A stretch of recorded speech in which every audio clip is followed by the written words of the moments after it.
ఈరోజు దినాన్ని బైబిల్లో మనం రాజు అయినటువంటి సిద్కియా జీవితం గురించి మనం చూసినట్లయితే చాలా చక్కటి విషయాలు తెలుసుకోవచ్చు ప్రియులారా. మరి దీనికంటే ముందు ఈ కార్యక్రమాన్ని చూస్తున్న మీ అందరికీ కృతజ్ఞతలు తెలియపరుస్తున్నాం. అయితే దేవుడు మిమ్మల్ని దీవించును గాక. మీరు చేయవలసింది ఏంటంటే ఈ కార్యక్రమం చూసి మీరు లైక్ చేయండి, షేర్ చేయండి. కొత్తగా చూసిన వారైతే Jesus kingdom church R Sandhyarani Pediretlu అని చెప్పి ఛానల్ని సబ్స్క్రైబ్ చేసుకుని బెల్ బటన్ కొట్టి ఆల్ అని కొట్టండి పిల్లారా. మరి బైబిల్లో ఏమని సెలవిస్తుందనంటే 2వ రాజులు 24వ అధ్యాయము 18వ వచనం నుంచి మనం ధ్యానించినట్లయితే అక్కడ ఏమని రాయబడిందంటే, ఇతని తల్లి లిబ్నా, మరి సిద్కియా ఎవరు అని అంటే హోషియా కుమారుడు. మరి అతని తల్లి లిబ్నా ఊరివాడైన ఇర్మియా కుమార్తె యగు హమూటాలు ప్రియులారా. అయితే రాజైన నెబుకద్నెజరు యెహోయాకీను బబులోను రప్పించి అతని సహోదరుడైన సిద్కియాని ఏం చేశారంటే యోధా వారి మీద, యెరూషలేము వారి మీద రాజుగా నియమించారు. సిద్కియా ఏలన ఆరంభించినప్పుడు 25 ఏండ్లు వాడై యెరూషలేములో 11 సంవత్సరాలు ఏలాడు. సిద్కియా అనగా యెహోవా నీతి అని అర్థం ప్రియులారా. ఎందుకంటే ప్రతి పేరుకు అర్థాలు ఉంటాయి కాబట్టి అలాగే సిద్కియా అనగా యెహోవా నీతి అని అర్థం. అయితే ఇతని జీవితాంతము ఏం జరిగిందంటే, తన జీవితం చూసినట్లయితే అవినీతితో నిండిపోయింది ప్రియులారా. దేనికి అనంటే ఇతడు యెహోవా దృష్టికి చెడుతనాన్ని చేశాడు. ఏంటి ఆ చెడుతనాన్ని అంటే, ఇతను యెహోవా దృష్టిలో చెడుతనం చేసిన విషయాన్ని బైబిల్ గ్రంథంలో మనం చూడొచ్చు ప్రియులారా. 2వ దినవృత్తాంతాలు 36వ అధ్యాయం 12వ వచనం ప్రియులారా.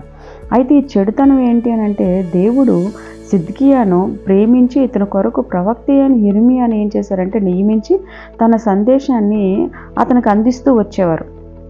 అప్పుడు సిద్కియా ఏం చేయాలి, మరి దేవుని యొక్క సందేశం ప్రవక్త అయిన యిర్మీయా ద్వారా అందింపబడుతుందని, మరి యిర్మీయా ద్వారా చెప్తున్న మాటకు లోబడి ఆ ప్రకారంగా జీవించకుండా, ఆ ప్రకారంగా పాలన చేయకుండా అతడు తన సొంత మార్గంలో వెళ్తూ తనకు సొంతంగా నచ్చే విధంగా చేస్తూ సిద్కియా ప్రవక్త అయిన యిర్మీయా మాట వినకుండా తను తగ్గించుకోకుండా దేవుని మాటను వెనక్కి ఉన్నటువంటి ఈ సిద్కియా ఏం జరిగిందనంటే చేసిన తప్పుదం వలన తన జీవితంలో ఎంతో నష్టపోయాడు పిల్లరా.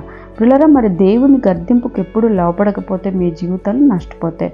మరి ముఖ్యంగా దేవుడు తను ప్రేమించిన వారిని సరిచేయుటకు కొన్నిసార్లు గర్దిస్తూ వస్తాడు. మోషేను కూడా కొన్నిసార్లు దేవుడు గర్దించాడు. ఎందుకంటే ఫరో దగ్గరికి వెళ్ళి ఇశ్రాయేల్ విడిచిపెట్టమని చెప్పడానికి మోషేని దేవుడు వెళ్ళమని చెప్పినప్పుడు మోషే ఏం చేస్తాడంటే ఆ మాటని నిరాకరిస్తాడు.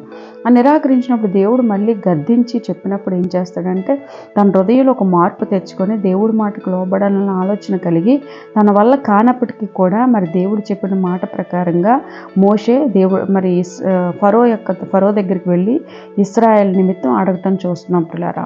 ఎప్పుడైతే మోషే దేవుడిని గర్తింపుకు లోబడి వెళ్ళినప్పుడు అనేకమైన అద్భుతమైన కార్యాలు దేవుడు ఏం చేశాడంటే మోషే ద్వారా ఇశ్రాయేల్ మధ్యలో జరిగించాడు పిల్లారా.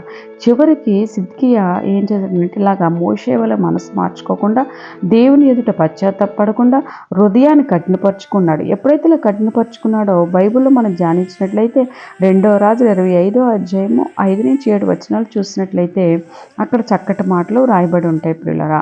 అయితే కల్దీలు పట్టణంలో చుట్టూ ఉండగా రాజులు మరి మైదానంకు పోవు మార్గమున వెళ్ళినప్పుడు కల్దీలు సైన్యము రాజును తరిమి అతని సైన్యం అతనికి దూరముగా చెదిరిపోయినందున యెరికో మైదానం నందు అతను పట్టుకున్నది.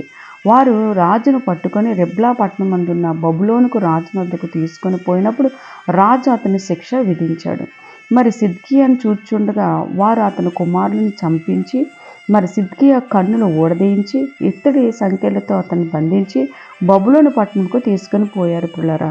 కనుక ఈ రకంగా పరిస్థితులు ఉన్నాయి పిల్లరా. అందుకే వారి దేవుడి మాట వినకుండా వారి నచ్చే దారిలో వెళ్ళేటప్పుడు ఇటువంటి పరిస్థితులు హఠాత్తుగా అనేక సమస్యలు కూడా రావటాన్ని చూస్తూ ఉంటాం పిల్లరా.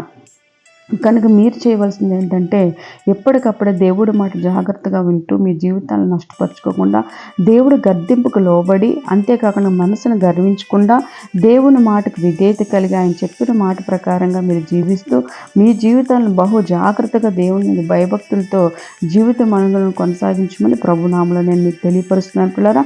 ఈ మాటలు విన్న మీరు కూడా ఏం చేయాలంటే అనేక మందికి షేర్ చేస్తూ ఉండమని మా ప్రార్థన.